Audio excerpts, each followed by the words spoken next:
প্রথমেই থাকছে আজকের প্রধান প্রধান সংবাদ শিরোনাম।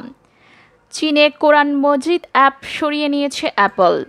দেশ বিক্রি করে তো আমি ক্ষমতায় আসব না। বাজে পারফরমেন্সের পরও সাকিবের পাশে দাঁড়িয়ে যা বলছেন ভারতীয়রা। যে কৌশলে সারা দেশে মাদক পাঠাতেন খোকন ও রফিক, এবার দেখুন বিস্তারিত সংবাদ। চীনে কোরআন মজিদ অ্যাপ সরিয়ে নিয়েছে অ্যাপল। চীন সরকারের অনুরোধের পরিপ্রেক্ষিতে অ্যাপল স্টোর থেকে বিশ্বের অন্যতম জনপ্রিয় কোরআন অ্যাপটি সরিয়ে নিয়েছে মার্কিন প্রযুক্তি প্রতিষ্ঠান অ্যাপল। বিশ্বজুড়ে কোরআন মজিদ অ্যাপটির রিভিউয়ের সংখ্যা প্রায় 1.5 লাখ। সারা বিশ্বে লাখ লাখ মুসলিম এই অ্যাপ ব্যবহার করে থাকেন। ব্রিটিশ সংবাদ মাধ্যম বিবিসির প্রতিবেদনে বলা হয়, অ্যাপটিতে অবৈধ ধর্মীয় লেখা রয়েছে। এমন বক্তব্যের পরিপ্রেক্ষিতে এটি সরিয়ে নেওয়া হয়েছে বলে তারা জানতে পেরেছেন। এ বিষয়ে চীন সরকারের সঙ্গে যোগাযোগ করা হলেও তারা বিষয়টি নিয়ে কোনো মন্তব্য করেননি। বিষয়টি প্রথমে নজরে আসে অ্যাপ স্টোরে থাকা অ্যাপগুলোর পর্যবেক্ষক ওয়েবসাইট অ্যাপল সেন্সরশিপের। অ্যাপটি নির্মাতা যুক্তরাজ্য ভিত্তিক PDMS কোম্পানি এক বিবৃতিতে বলেছে, অ্যাপলের মতে অবৈধ কিছু বিষয় মাথা থাকায় আমাদের অ্যাপ কোরআন মজিদ চীনা অ্যাপ স্টোর থেকে সরিয়ে নেওয়া হয়েছে।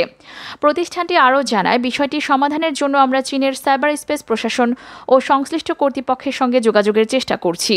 PDMS বলেছে, চীনে তাদের প্রায় 10 লাখের মতো ব্যবহারকারী রয়েছে।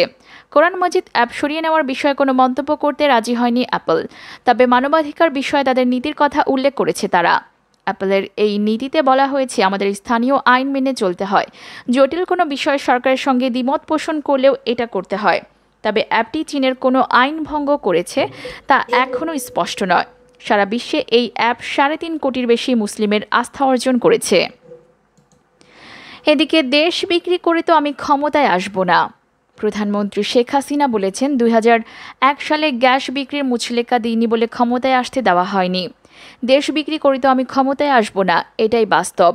শনিবার সকালে গণভবন থেকে ভিডিও কনফারেন্সিংয়ের মাধ্যমে বিশ্ব খাদ্য দিবস 2021-এর সরকারি অনুষ্ঠানে ভাষণ দেন তিনি। শেখ হাসিনা বলেন, 2001 সালে আমরা ক্ষমতায় আসতে পারলাম না। গ্যাস বিক্রি করা মুচলেকা দিইনি বলেই আমাকে ক্ষমতায় আসতে দেওয়া হলো না। বৃহৎ দুটি দেশ আর প্রতিবেশী দেশের চাহিদা পূরণ করতে পারিনি। তিনি আরও বলেন, আমার কথা ছিল আগে আমার দেশের মানুষের চাহিদা পূরণ হবে, অন্তত 50 বছরের মজুদ থাকবে। তারপর যেটা অতিরিক্ত থাকবে সেটা আমি বেচতে পারি। তাছাড়া এই দেশের সম্পদ আমি বেচতে পারি না। এই কথা আসলে একটা বিশাল দেশ আমেরিকার পার্শ্ববর্তী দেশ ভারতের পছন্দ হয়নি। কাজে আমি 2001 সালে ক্ষমতায় আসতে পারিনি।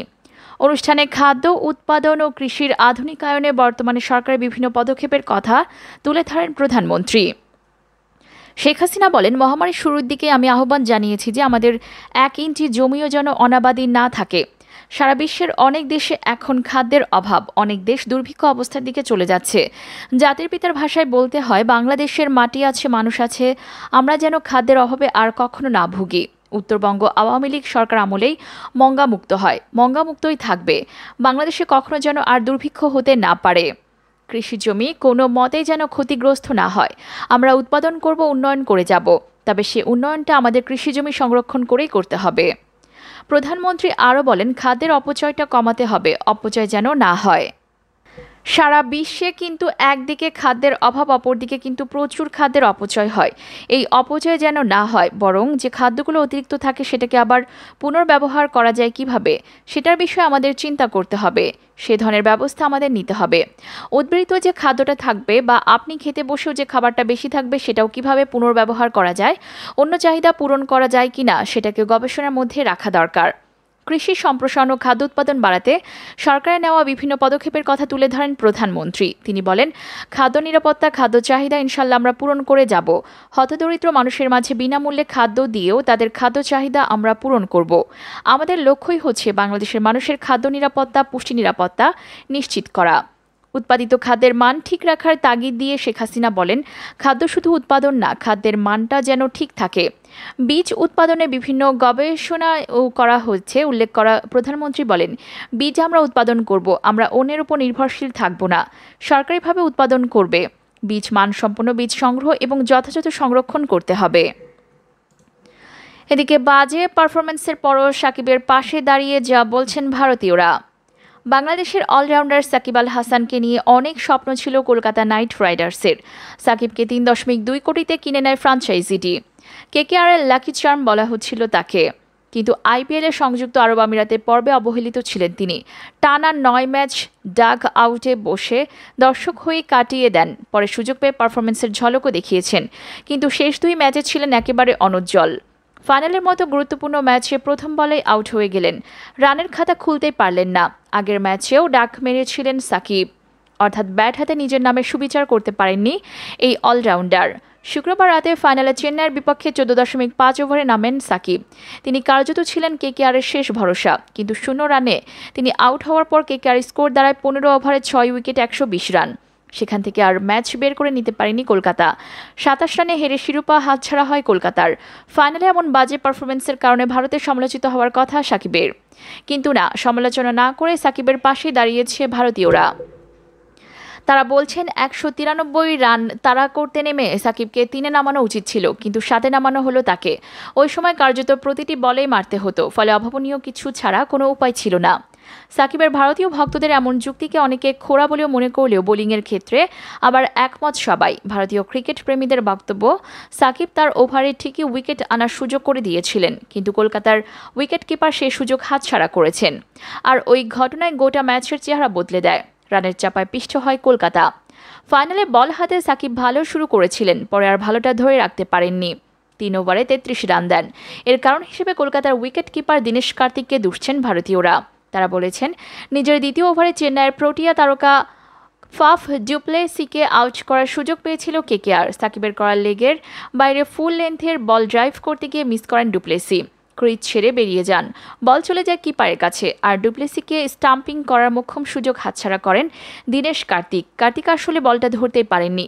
সেই সময় ডুপ্লেসির স্কোর ছিল 4 বলে 2 রান, আর 2 রানে জীবন পেয়ে তার সদ্ব্যবহার করেন এই দক্ষিণ আফ্রিকার তারকা। নাইট বোলারদের নিয়ে রীতিমতো ছেলেখেলা করে 59 বলে 86 রান করেন। 7টি 4 ও 3টি ছক্কা হাঁকান। স্ট্রাইক রেট ছিল 145-এর বেশি। তার এই অনবদ্য ইনিংসে ভর করে 193 রানের বড় লক্ষ্য ছুঁড়ে চেন্নাই, যে লক্ষ্য আর পার করতে পারেনি কলকাতা। শুধু ভারতীয় ক্রিকেট প্রেমীরাই নন, বিশ্লেষকরাও সেই কথাই বলছেন। তারা বলছেন, ফাফ ডুপ্লেসিকে স্টাম্পিং করতে না পারাটা ছিল ম্যাচের টার্নিং পয়েন্ট। সাকিবের বলে প্রোটিয়া তারকাকে ব্যক্তিগত 2 রানে আউট করতে পারলে হয়তো এবার আইপিএলে মহাকাব্য কলকাতার পক্ষে লেখা হতে পারত। এদিকে যে কৌশলে সারা দেশে মাদক পাঠাতেন খোকন ও রফিক। রাজধানী যাত্রাবাড়িতে অভিযান চালিয়ে আইস সিন্ডিকেটের মূল হোতা খোকন ও তার এক সহযোগীকে গ্রেফতার করা হয়েছে। এ সময় তাদের কাছ থেকে প্রায় 5 কেজি আইস, বিদেশি অস্ত্র ও গুলি উদ্ধার করা হয়। এখন পর্যন্ত দেশে জব্দ করা এটি আইসের সবচেয়ে বড় চালান। শনিবার দুপুরে কারওয়ানবাজার র্যাব মিডিয়া সেন্টারে আয়োজিত এক সংবাদ সম্মেলনে এসব তথ্য জানানো হয়। র্যাবের লিগ্যাল অ্যান্ড মিডিয়া উইংয়ের পরিচালক কমান্ডার খন্দকার আল মঈন বলেন, যাত্রাবাড়ি থেকে প্রায় 5 কেজি আইস, বিদেশি অস্ত্র, গুলিসহ টেকনাফ আইস সিন্ডিকেটের অন্যতম হোতা মোহাম্মদ হোসেন ওরফে খোকন ও তার সহযোগী রফিককে গ্রেফতার করা হয়েছে। খোকনের বাড়ি কক্সবাজারের টেকনাফে। তার বাবার নাম মোহাম্মদ ইউনুস, আর মোহাম্মদ রফিক একই উপজেলার মোহাম্মদ সুলতানের ছেলে। জব্দ করা এই মাদকের দাম প্রায় 12.5 কোটি টাকা। এছাড়া তাদের কাছ থেকে একটি বিদেশি পিস্তল, 5 রাউন্ড গোলা বারুদ, 2টি মোবাইল, 3টি দেশি বিদেশি সিম কার্ড এবং নগদ 20,000 টাকা জব্দ করা হয়েছে। র্যাব জানায়, গ্রেফতারদের প্রাথমিক জিজ্ঞাসাবাদে জানা গেছে তারা টেকনাফ কেন্দ্রিক মাদক সিন্ডিকেটের সদস্য। এই চক্রটি কয়েক বছর ধরে ইয়াবার কারবার করে আসছে। সিন্ডিকেটে 20 থেকে 25 জন যুক্ত রয়েছেন। সিন্ডিকেটের সদস্যরা নৌপথ ব্যবহার করে মাদকের চালান দেশে নিয়ে আসেন। চক্রটি ইয়াবার কারবারের সঙ্গে জড়িত থেকে কয়েক মাস ধরে আইস পাচার করে নিয়ে আসছিলেন। ঢাকার উত্তরা, বনানী, গুলশান, ধানমন্ডি ও মোহাম্মদপুর সহ বেশ কয়েকটি এলাকায় তাদের সিন্ডিকেট সদস্য রয়েছে। গ্রেফতার খোকন এই চক্রের মূল হোতা। তিনি কাপড় আচার ব্যবসার আড়ালে মাদকের চালান দেশের বিভিন্ন স্থানে পাঠান। তার নামে বিভিন্ন থানায় অস্ত্র, মাদক সহ একাধিক মামলা রয়েছে। আর মোহাম্মদ রফিক এই চক্রের একজন সক্রিয় সদস্য এবং টেকনাফে অটোরিকশা চালকের ছদ্মবেশে মাদক পরিবহন ও স্থানান্তর করতেন। গ্রেফতার দুজনের বিরুদ্ধে আইনানুগ ব্যবস্থা প্রক্রিয়াধীন বলে জানিয়েছে র্যাব।